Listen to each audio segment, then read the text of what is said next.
The moment 16-year-old Nyla got home from school that Friday afternoon, she knew something was different. Her dad's car was in the driveway hours before he usually came home, and she could hear laughter coming from inside the house. Not just her dad's deep, familiar laugh, but a woman's voice too. Nyla dropped her backpack by the door and followed the sounds to their small kitchen. There stood her dad Andrew, with his arm around a tall woman with perfectly styled hair and expensive-looking clothes. "There she is," her dad said, his face lit up with a smile bigger than Nyla had seen in years. "Nyla, come meet Bethany." The woman, Bethany, turned and gave Nyla a wide smile that didn't quite reach her eyes. "I've heard so much about you," she said, extending a manicured hand. Nyla shook it, feeling something cold settle in her stomach despite the warm greeting. "Nice to meet you," she said quietly. "Sit down, baby girl," her dad said, pulling out a chair. "We've got some big news." In the 3 years since Nyla's mom had passed away from cancer, it had been just the two of them. They'd fallen into comfortable routines: Friday movie nights, Sunday morning pancakes, and late-night talks when neither could sleep because the house felt too empty without mom. They'd become a team, leaning on each other through the hardest days of grief. "Bethany and I are getting married," her dad announced, his voice cracking with emotion. "In 3 months." The kitchen seemed to tilt beneath Nyla's feet. 3 months? But how long have you been dating? 8 months, Bethany answered before her dad could. "We met at a work conference. It was love at first sight, wasn't it, honey?" 8 months. And Nyla had only heard about Bethany a handful of times. Her dad had mentioned dating someone, but he'd been so vague that Nyla assumed it wasn't serious. "Aren't you happy for us?" her dad asked, his smile fading as he watched Nyla's reaction. Of course, Nyla lied, forcing her lips to turn upward. "It's just surprising." Later that night, after Bethany had left with a kiss to her dad's cheek and a too-tight hug for Nyla, she sat on her bed trying to sort through her feelings. She should be happy that her dad had found someone. The years since Mom died had been hard on him. She'd seen how loneliness had dimmed his once bright spirit. But something about Bethany felt off. The way her smiles never seemed genuine. How she'd steered the dinner conversation toward her dad's job as an investment manager and their house, commenting on every item that looked expensive. "She seems nice," her dad said from Nyla's doorway, interrupting her thoughts. Nyla nodded, not trusting herself to speak without giving away her doubts. "I know this is sudden," he continued, sitting beside her on the bed. "But life is short, Nyla. Your mom taught us that. When you find happiness, you've got to grab it with both hands." Looking at the hope in her dad's eyes, Nyla couldn't bring herself to question his judgment. Maybe she was just being overprotective. Maybe she was afraid of change, of someone new taking up space in their tight unit. "I'm happy if you're happy, Dad," she said finally. He pulled her into a hug, and Nyla breathed in his familiar scent, aftershave, and the faint smell of the wood from his workshop in the garage. "She'll never replace your mom," he whispered. "But I think you two will get along great once you know each other better." As weeks passed, Bethany became a constant presence in their home. She brought over clothes and toiletries, rearranged furniture without asking, and started making comments about Nyla's appearance and habits. Small things at first, suggestions about her hair, her clothes, the way she spent her free time. "Don't you think you should try to lose a few pounds before the wedding photos?" Bethany asked one evening while Nyla grabbed a snack from the kitchen. "Those dresses I picked out for bridesmaids aren't very forgiving." Each comment stung, but Nyla kept quiet, watching how her dad seemed happier than he had been in years. His grief-lined face had softened. He whistled while making breakfast, something he hadn't done since before Mom got sick. But at night, alone in her room, Nyla couldn't shake the feeling that something wasn't right. The way Bethany's personality seemed to shift when her dad wasn't around. The hushed phone calls she'd end abruptly if Nyla walked into the room. The questions about her dad's retirement accounts, asked in a way that seemed too interested. Wedding plans moved forward at lightning speed, and with each passing day, the knot of worry in Nyla's stomach grew tighter. 2 weeks after the big announcement, Nyla found herself in her dad's home office, helping him organize paperwork for the wedding. Andrew had asked her to sort through some old bills and documents while he was at work, making space in the filing cabinet for Bethany's things. "She's bringing over the last of her stuff this weekend," he told Nyla that morning. I want her to feel like this is her home too. Nyla sighed as she flipped through folder after folder. She was on her knees, surrounded by stacks of papers, when a pale blue envelope caught her eye. It had fallen behind the cabinet, and the name on it made her pause, Rebecca Morrison. Frowning, Nyla turned the envelope over in her hands. The return address was for a bank in another state, and the postmark was from just 3 months ago. She knew she shouldn't open someone else's mail, but curiosity got the better of her. Inside was a bank statement for a checking account with a balance of over $50,000. Who's Rebecca Morrison? Nyla wondered aloud. The address on the statement matched their house. She slipped the statement back into the envelope and continued cleaning, tucking the mystery away in the back of her mind. Maybe it was some mix-up with the mail. Later that evening, while Andrew was grilling burgers in the backyard, Bethany swept through the kitchen, checking her lipstick in her compact mirror. I found something weird today, Nyla said carefully, watching Bethany's reaction. An envelope for someone named Rebecca Morrison. The change was instant. Bethany's hand froze, and her eyes flashed with something that made Nyla's skin prickle. Where did you find that? Bethany's voice was sharp, nothing like the sugary sweet tone she used around Nyla's dad. Behind Dad's filing cabinet. I was cleaning up. That's private, Bethany snapped, cutting her off. It's from before I changed my name. You changed your name? Bethany's face softened, but it seemed forced. It's complicated, sweetie. My ex-husband was not a nice man. I had to start fresh. Your dad knows all about it. Before Nyla could ask more questions, Bethany's phone rang. She glanced at the screen and her expression tightened. I need to take this, she said, already walking toward the guest room. Don't mention that envelope to your dad, okay? It brings up bad memories for both of us. Nyla nodded, but something felt wrong. If her dad knew about the name change, why would mentioning the envelope be a problem? She couldn't help herself. As Bethany disappeared down the hall, Nyla followed quietly, stopping just outside the guest room door that Bethany had left slightly ajar. Everything's fine, Bethany was saying, her voice low and intense. The wedding's in 10 weeks. After that, getting access to his accounts will be easy. Nyla's heart hammered in her chest. Accounts? Her dad's accounts. No, the kid suspects nothing, Bethany continued. She's just a teenager. And once I'm legally his wife, it won't matter what she thinks. A pause. Trust me, this one's loaded. The insurance payout from the wife's death, plus his savings, we're looking at close to $2 million. Nyla's legs felt weak. She took a step back, but her elbow bumped against a picture frame on the hall table. It clattered loudly against the wall. Bethany's voice stopped mid-sentence. Footsteps approached the door, and Nyla froze, unable to move. The door swung open. Bethany stood there, phone still in hand, her face a mask of fury that transformed so quickly into concern that Nyla almost doubted what she'd seen. Nyla, were you listening to my conversation? Bethany's voice was tight, controlled. I was just coming to ask if you wanted lemonade, Nyla lied, her mouth dry. Bethany stepped closer, lowering her voice. Let me make something very clear. Your father and I are getting married. Nothing is going to stop that. Her perfectly manicured nail poked Nyla's shoulder. If you cause problems for me, you'll regret it. Your dad won't believe you over me. Remember that. Just then, they heard the back door open. Andrew's cheerful voice called out, "Food's ready, ladies." Bethany's face instantly transformed into a beaming smile. "Coming, honey," she called back. Then, to Nyla, she whispered, "Not a word. Ever." As Bethany walked away, Nyla stood rooted to the spot, her mind racing. She needed proof. She needed to save her dad. But how? Nyla couldn't sleep that night.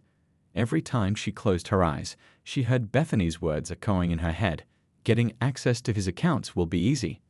$2 million. The threat in Bethany's eyes when she caught Nyla listening.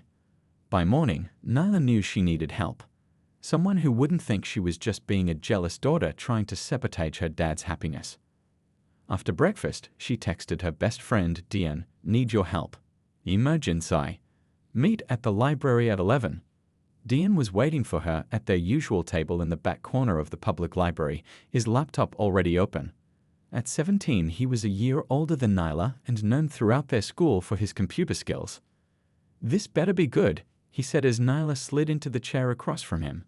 I was in the middle of destroying this guy from Japan in League of Legends. When she didn't smile at his joke, his expression turned serious. What's wrong? You look like you haven't slept. Nyla took a deep breath. I think my dad's fiancée is a con artist. She told him everything, the envelope with the name Rebecca Morrison, the phone call, the threats. Dian listened without interrupting, his fingers occasionally tapping on the table, a habit when he was thinking deeply. That's heavy, he said when she finished. But honestly, it could just be a misunderstanding. You weren't there, Nyla insisted. You didn't hear how she was talking about Dad's money, and the way she threatened May. Okay. Dian raised his hands in surrender. Let's say you're right. What do you want me to do? Can you look her up? See if there's anything online about Rebecca Morrison, or Bethany Wilson, that's the name she's using now. Dian cracked his knuckles. Let me see what I can find. For the next 2 hours, they hunted for information. Dian taught Nyla how to search public records, news archives, and social media.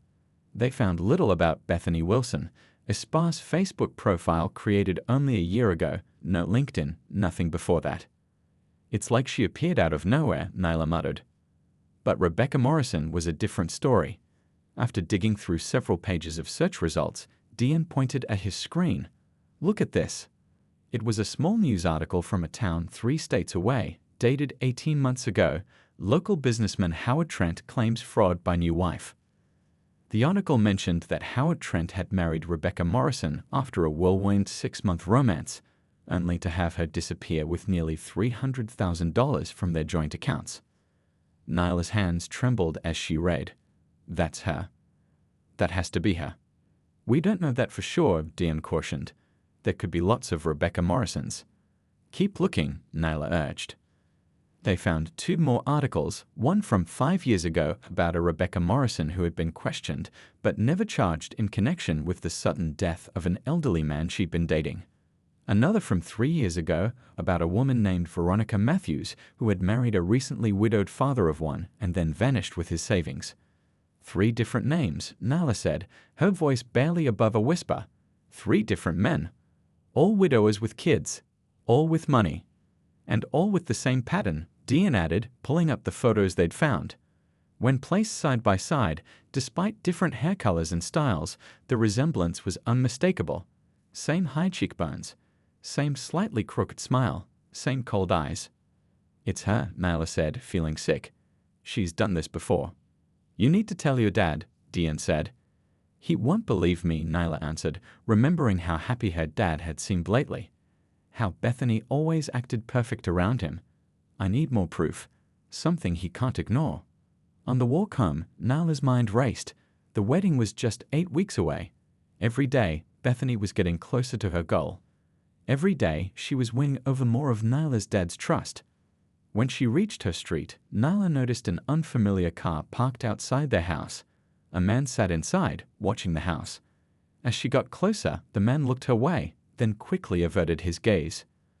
A chill ran down Nyla's spine. Was he connected to Bethany? Was he the person she'd been talking to on the phone? Nyla hurried past, keeping her head down. Once inside, she peeked through the curtains. The man was still there, still watching. What are you looking at? Bethany's voice made Nyla jump. Nothing, Nyla said quickly. Just thought I saw someone I knew. Bethany gave her a long, calculating look. Your dad tells me you went to the library today. Doing homework on a Saturday. How dedicated.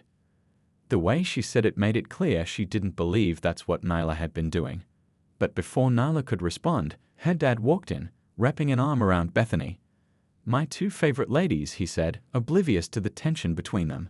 Who's ready for dinner? That night, Nyla locked her bedroom door for the first time in her life. She was no longer just suspicious. She was afraid. Monday after school, Nyla rushed home, knowing she had about an hour before her dad returned from work. Bethany had mentioned she'd be out shopping for wedding decorations all afternoon. This was Nyla's chance to find solid proof. Her heart pounded as she entered the house. The quiet felt eerie, like the calm before a storm. She headed straight for the guest room that had become Bethany's space. Just breathe, she whispered to herself, hand hovering over the doorknob. Was she really about to snoop through an adult's private things? What if Bethany came home early? But then she remembered the articles they'd found, the pattern, the danger her father was in. The door opened with a soft click. Inside, everything was perfectly organized. Clothes hung by color in a closet, makeup arranged by type on the dresser. A large suitcase sat in the corner, locked with a small padlock. Nyla started with the dresser drawers. Nothing unusual in the first two, just clothes and accessories. The third drawer was filled with papers, receipts, notes, a small leather-bound notebook. She opened the notebook, flipping through pages of what looked like financial calculations, names and numbers. Her blood ran cold when she saw her dad's name with a figure beside it, $1,875,000. Her hands shaking, Nella used her phone to take pictures of the pages. She continued searching, careful to put everything back exactly as she found it. Under the bed was a shoebox.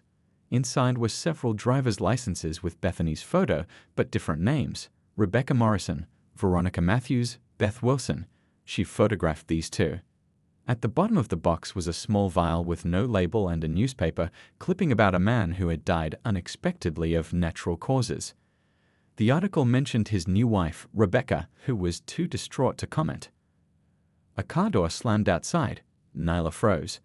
Through the window, she saw Bethany stepping out of her car, shopping bags in hand. Panic surged through her as she hastily returned the box under the bed and straightened the room. She slipped out just as the front door opened. "Nyla, is that you?" Bethany called.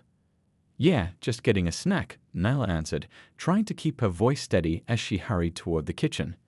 Her phone felt heavy in her pocket, loaded with evidence of Bethany's true identity. "How was school?" Bethany asked, following her into the kitchen, eyes narrowed with suspicion. "Fine. Boring. You know, just Monday stuff," Nyla said, grabbing an apple, avoiding eye contact. Bethany set down her shopping bags. "You seem nervous. Everything okay?" "Just stressed about a math test tomorrow," Nyla lied. Bethany studied her for a moment. "I bought some things for the wedding. Want to see?" "Actually, I've got a ton of homework," Nyla said, already backing away. "Maybe later." In her room, Nyla locked the door and called Dean. Her voice shook as she told him what she'd found. "Multiple IDs with different names?" he whispered. "Nyla, that's illegal. And that vial, what do you think it is?" "I don't know," she admitted. "But that newspaper article about the man who died suddenly, it was the same Rebecca Morrison. You need to show these to your dad. Now." "He gets home in an hour," Nyla said. "But what if he doesn't believe me? What if he shows Bethany and she couldn't finish the thought?" "Then send them to me as backup," Dean said. "And Nyla? Be careful. This woman sounds dangerous." After they hung up, Nyla forwarded all the photos to Dean. Then she went through them again, trying to organize them in a way that would convince her dad. The front door opened and closed again. Her dad's voice drifted up, talking cheerfully with Bethany. Nyla took a deep breath, gathered her courage, and went downstairs.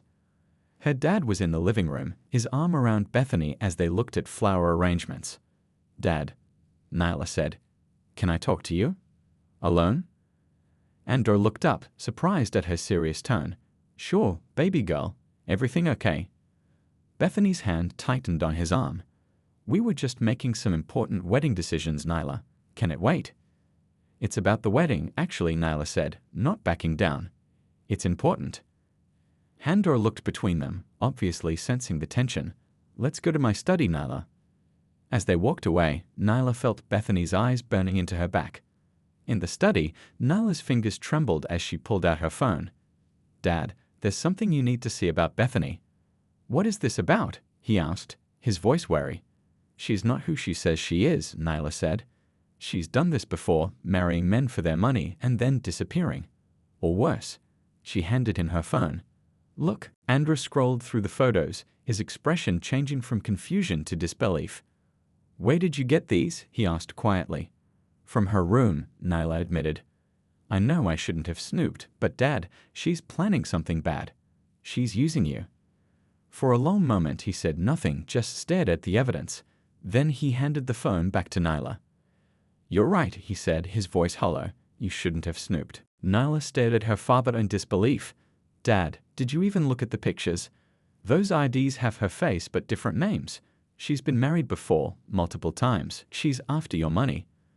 Andrew rubbed his forehead, looking suddenly tired. Nyla, honey, I know you're having a hard time accepting Bethany. But this, he gestured at the phone. This isn't the way. You think I'm making this up? Nyla's voice cracked. Dad, please, just look again. Before he could answer, the study door opened. Bethany stood there, her face a perfect mask of concern. Is everything okay? You two have been in here a while, she said softly. Andrew straightened, slipping an arm around Bethany's waist. Everything's fine. Nyla was just sharing some concerns about our relationship. Bethany's eyes flickered to the phone in Nyla's hand, then back to Andrew. What kind of concerns? The moment hung in the air. Nyla held her breath, waiting for her dad to confront Bethany with what she found. Instead, he sighed. Nothing important, just teenage stuff. Nyla felt like she'd been punched in the stomach. Dad, no. Show her the pictures. Ask her about Rebecca Morrison. About Howard Trent. About the man who died. Bethany's smile faltered for just a second before she recovered. What pictures? Who are those people? Andrew turned to Nyla, his expression hardening. That's enough, Nyla. I know you're upset, but making up stories. I'm not making anything up. Nyla's voice rose. The proof is right here. She thrust the phone toward Bethany, who backed away as if it might burn her. Andrew, what is happening? Bethany's voice trembled, tears gathering in her eyes. Why is she saying these things about me? Andrew's face softened as he looked at his fiancée. I don't know, baby, but it stops now. He turned back to Nyla, his voice firm. Apologize to Bethany. What? No. Nyla couldn't believe what was happening. Dad, she's lying to you. She's manipulating you. I said apologize. Andrew rarely raised his voice, and when he did, it meant the discussion was over. But this time, Nyla couldn't back down. I won't. Not when I'm trying to protect you. Bethany wiped away a tear. It's okay, Andrew. She's just a child. She doesn't understand adult relationships. I understand that you've been married at least 3 times before, Nyla shut back. I understand that you've stolen money from other men. I understand that one of them ended up dead. Andrew's face flushed with anger. Go to your room, Nyla. Now. But, Dad. No. Nyla grabbed her phone and stormed out, brushing past Bethany, who reached for Andrew's hand with a trembling smile. As Nyla stomped up the stairs, she heard Bethany's voice, soft and hurt. I should have told you everything from the beginning. About changing my name to escape my abusive ex. Nyla paused on the stairs, listening. She found an old ID, didn't she? Bethany continued. Oh, Andrew, I'm so sorry. I was embarrassed. I didn't want you to know how weak I'd been, staying with a man who hurt me. Nyla couldn't believe it. Bethany was spinning a whole new story, twisting the evidence to make herself look like a victim. In her room, Nyla paced back and forth, furious and frightened. She called Dion, who answered on the first ring. He didn't believe me, she said, her voice shaking. He took her side. She's in there right now, making up some story about an abusive ex-husband. That's messed up, Dion said. But Nyla, those pictures you sent me, that's serious evidence. What about going to the police? Nyla hesitated. With what? Some photos I took illegally by breaking into her room. And what if they don't believe me either? Then we need more proof, something undeniable. After they hung up, Nyla sat on her bed, trying to think. The wedding was only 2 weeks away now. Once they were married, it would be too late. A soft knock on her door startled her. Her dad entered, his face solemn. We need to talk, he said, sitting beside her on the bed. Bethany told me everything. Nyla's heart leaped. Had Bethany confessed? She told me about her ex, about why she changed her name, why she's been keeping secrets. Nyla's hope deflated. And you believed her. She showed me the restraining order, Nyla. The police reports, the hospital records. His voice softened. I understand you're worried about me. But Bethany isn't some con artist. She's a woman who's been through hell and is trying to start over. That's what she wants you to think, Nyla insisted. Dad, what about the other names? The other husbands? Andrew shook his head. There's only one ex-husband. The papers you found were fake IDs she used to hide from him when she ran away. He took her hand. Bethany wants us to postpone the wedding, give you more time to accept her. Nyla blinked in surprise. She what? But I said no. We've waited long enough for happiness. He squeezed her hand.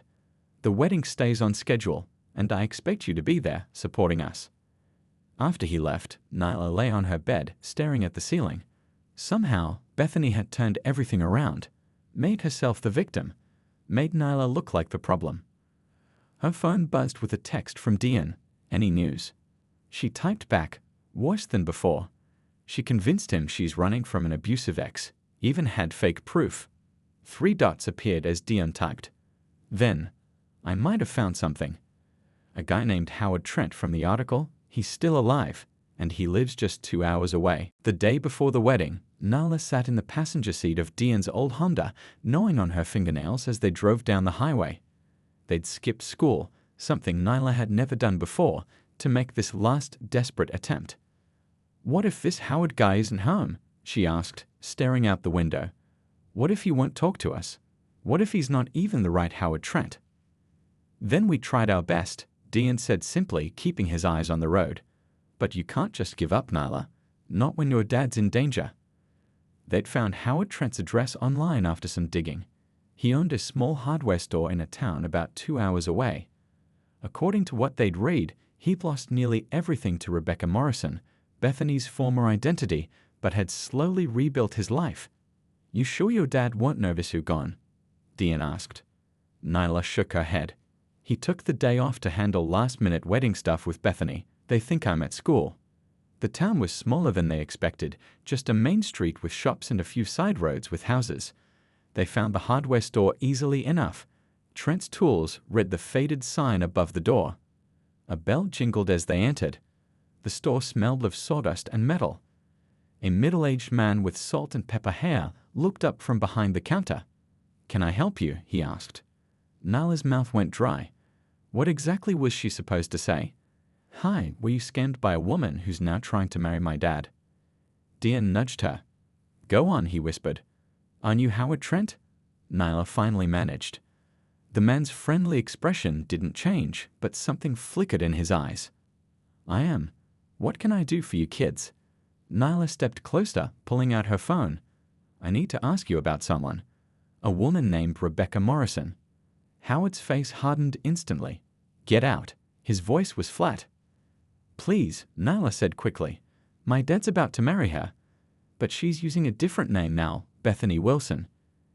Howard stared at her for a long moment, then looked at the door. Lock it, he told Dion, and flipped the sign to closed.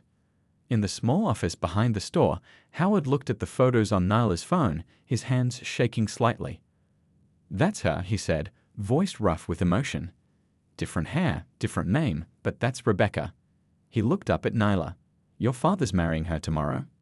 Nyla nodded miserably. He won't believe me. She's convinced him she changed her name to escape an abusive ex-husband.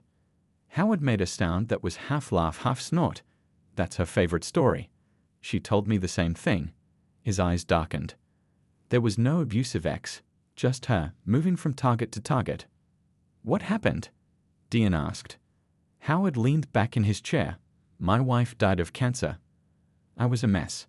Rebecca came into my store one day, all sympathy and understanding. Said she'd lost someone too. He shook his head. 6 months later, we were married. 2 months after that, I came home to empty bank accounts and a note saying she needed space. Did you go to the police? Nyla asked. Of course, but we had joint accounts. Legally, she had every right to that money. His jaw tightened. They investigated, but she vanished. Until now, I guess. Will you help me? Nyla pleaded. Come to the wedding. Tell my dad what she did to you. Howard hesitated. Kid, your dad won't believe me either. Men in love with Rebecca never do. I wouldn't have. Then what am I supposed to do? Tears welled in Nyla's eyes. Just watch her ruin his life. Howard was quiet for a moment. Then he stood up. Wait here. He returned with a small box. Inside was a flash drive and a folder of papers. After she left, I became obsessed with finding her.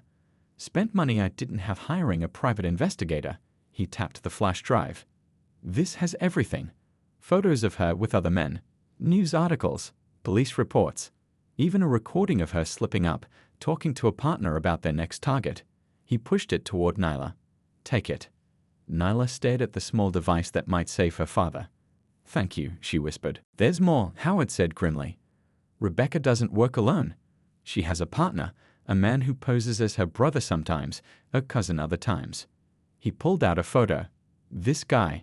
He helps with background research, setting up fake documents, creating escape plans. Nyla gasped. It was the man she'd seen watching their house from the car.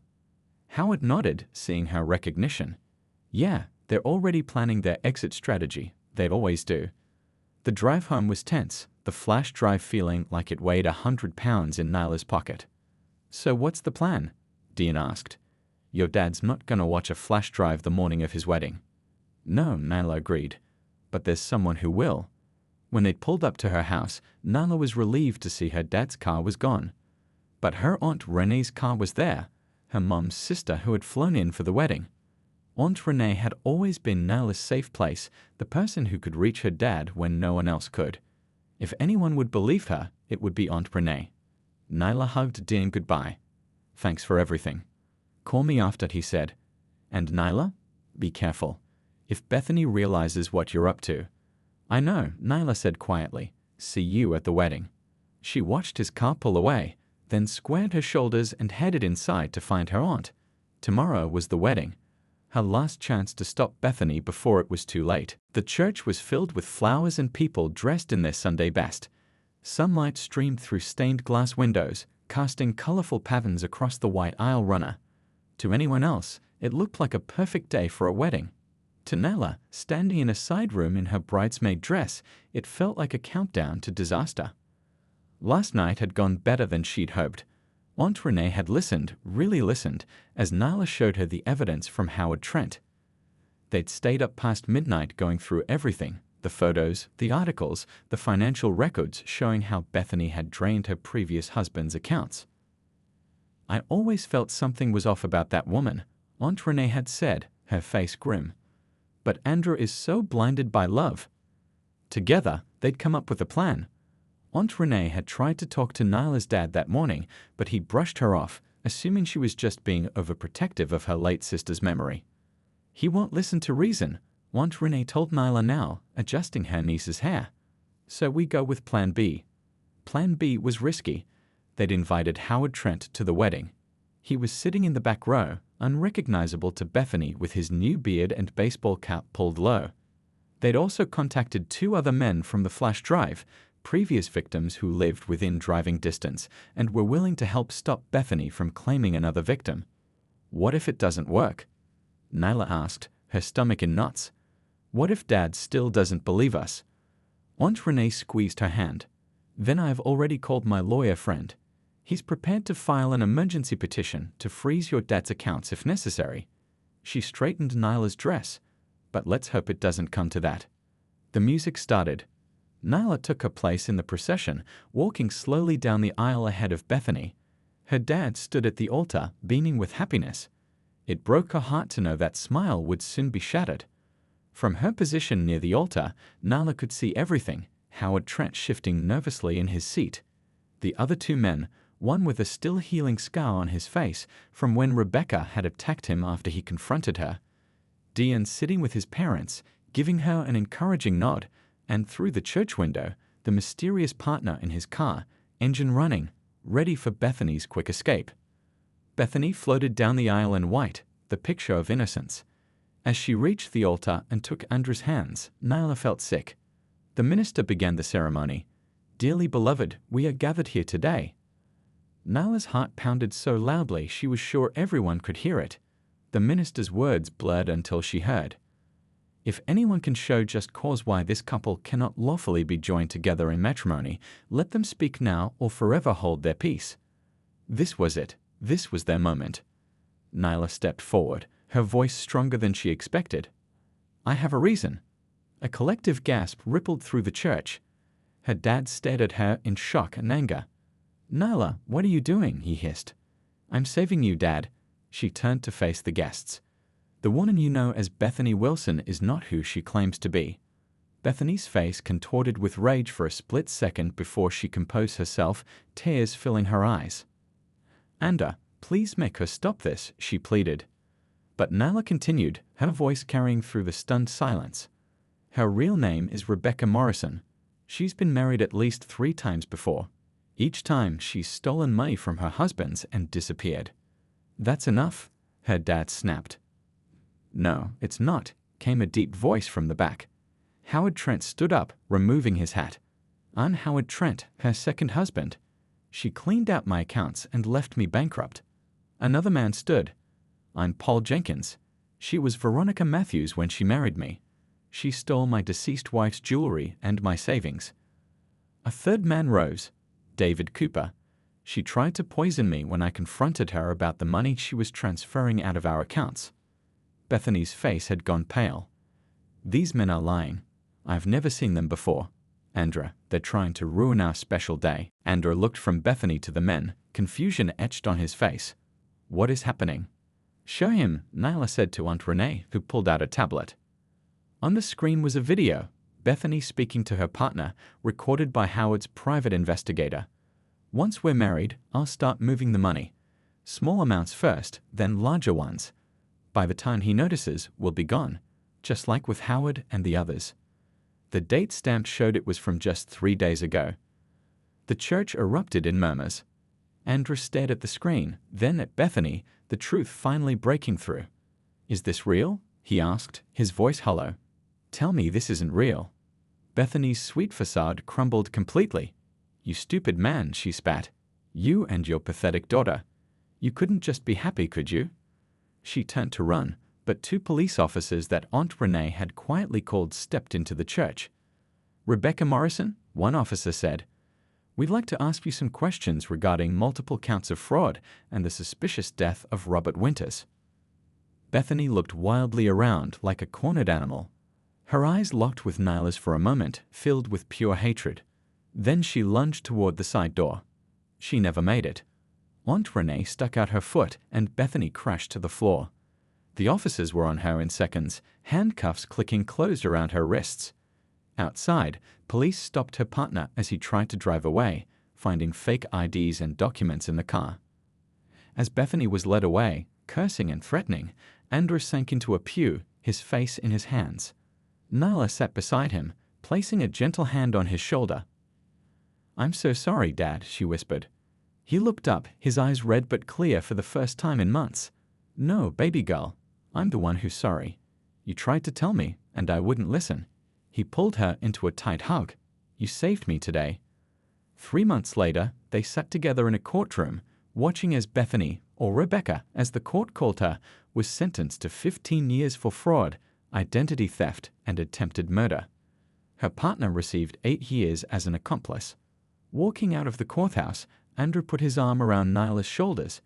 "Your mom would have been so proud of you," he said. "You've got her spirit, stubborn, brave, and always seeing the truth in people." Nyla smiled, for the first time feeling like their broken little family might be okay after all. "I just wanted you to be happy, Dad.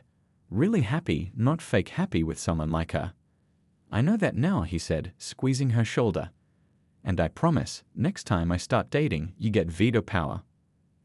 They laughed together as they walked to the car, the shadow of Bethany Wilson finally behind them.